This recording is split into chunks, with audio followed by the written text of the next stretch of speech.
Happy teachers day সবাইকে। সকাল সকাল মেয়েকে নিয়ে স্কুলে গেছিলাম, কালার ড্রেসে গেছিলাম আজকে।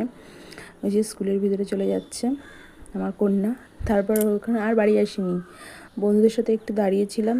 তারপরে একবারে ওকে নিয়ে বাড়ি এসে এই যে আমার সব যেটা আমি পরে যাব, আবার দুপুরবেলা এক জায়গায় নেমন্তন্ন ছিল, সেটা পরে শাড়ি রেডি করে নিলাম। তারপরে স্নান করে এই যে চলে গেছিলাম রেস্টুরেন্টে। এখানেই ছিল ওই আদৃশ্যের জন্মদিন, মেয়ের স্কুল ফ্রেন্ড। তো ওর জন্মদিনে যাওয়ার জন্যই রেডি হওয়া। তো এখানে এসে এই যে আমাদের খাবার দাবার চলে এসেছে, দেখো কত কিছু খেলাম। খাওয়া দাওয়া শেষ করে তারপর বাড়ি চলে এসেছি। বাড়িতে এসে ঘুম থেকে উঠে যে ওকে আঁকাতে এসেছিলো, আঁকা টাকা করে এখানে টিচার্স ডে সেলিব্রেশন হলো বাড়িতে। তারপর দেখো আমার মেয়ে কত বড় একটা চকলেট নিয়ে বসেছে, বলো এটা খেয়ে না ওর হাতে বমিও করেছিল। মানে এতটাই ওর অসুবিধা হয় চকলেট খেলে, তাও নিয়ে বসেছে।